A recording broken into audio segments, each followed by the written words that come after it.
Do Satan and demons perform counterfeit miracles? This is what we're going to talk about a little bit. Because if Satan is doing counterfeit, then Jesus needs to deliver us from the counterfeit. Do Satan and demons perform counterfeit miracles? They do. Let me just say this by way of preface. My goal is not to scare you, but my goal is to inform you. That some of you are well-meaning, well-intended, and dear people, but you're naive and gullible, and that makes you vulnerable. And sometimes people are like, I'm just open to whatever spirit being would like to be in my life. And what I would say is, don't do that, please. How many of you would not walk into the world and say, I just think that all people are fantastic, and I will welcome them all into my life, okay? No, you'd say, no, some people are dangerous, some people are evil. So it is in the unseen realm, certain unseen beings, they're dangerous and evil. Our goal is not to just be spiritual and open to the spirits, but to be spirit-filled and only open to the Holy Spirit.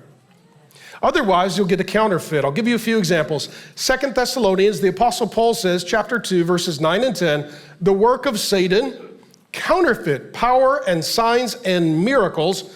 He'll use every kind of deception. 2 Corinthians 11:14, Satan disguises himself as an angel of light.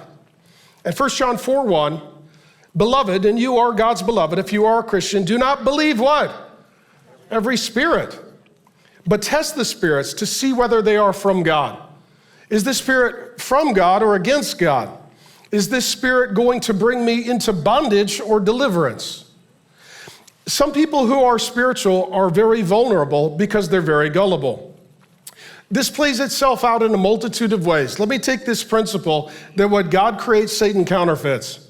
So God creates divine beings, and Satan, he corrupts them and counterfeits them to become demonic beings. Entire religions and cults are built on counterfeits. I'll give you some examples. So the fastest growing religion, tragically, in the world is Islam. It's Islam. And it is founded by a false prophet named Muhammad. And he would say that he was visited by an angel who said their name was Gabriel. And that the angel Gabriel told him that he would be a prophet of God with new revelation. That was a demon pretending to be the angel Gabriel. The reason that Islam is so popular and prevalent and powerful is because it has a demonic origination and ongoing empowerment by dark, diabolical, demonic forces. The entire thing began with an angel showing up and telling a lie, but it was a demon. It was a demon counterfeit pretending to be an angel. The same is true in Hinduism. Hinduism has lots of gurus who perform lots of miracles. The way you get to be a guru is by doing miracles. So a demon shows up, gives you some sort of clairvoyant or healing or some sort of supernatural power, and suddenly you get to be a guru. The largest cult is Mormonism. And there is a difference between a religion and a cult. A religion never claims Christ or to be Christian. That would be Islam or Hinduism or Buddhism or Confucianism. A cult starts as being adjacent to or aligned with Christianity and then deviates from it. The result is then it is more confusing because it started by claiming Christ, but then it became Antichrist. Mormonism is the largest cult, and it's prevalent here in the valley. And how many of you drive by those temples? I don't call them churches, but you drive by whatever the gathering place is for those who are Mormon. What's on the top? A big golden angel named Moroni. Named Moroni. Now, that angel is actually a demon, showed up and said, I have new revelation and new books of the Bible. That means that those counterfeit churches have atop them literally a tribute to a demonic counterfeit, and something supernatural happened to give revelation to the leader and leaders of that apostate cult that ultimately today you ask, why is it all over the valley? Why do they have so many buildings? Why is it going so well? Demonic power.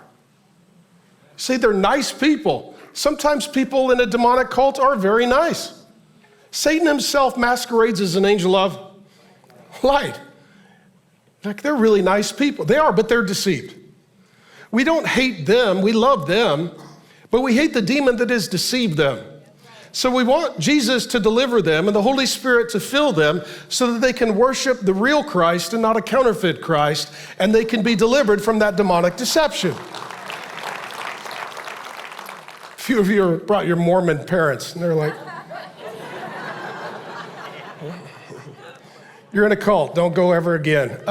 There's another one as well. How many of you have heard of Christian Science? I always say, I don't understand this. There's no Christians or science. I don't understand it. I don't understand it. It's like grape nuts. Like there's no grapes, no nuts. I looked in the box, I don't understand. Like Christian Science, I looked in the building, there's no Christians, no science. But they're built on the teaching of a demonic woman named Mary Baker Eddy.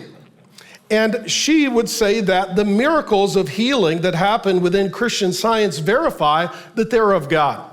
So there are genuine healings, supernatural occurrences that happen within the religion, within the cult, but they do not prove that God is present. All they prove is that a divine being is present.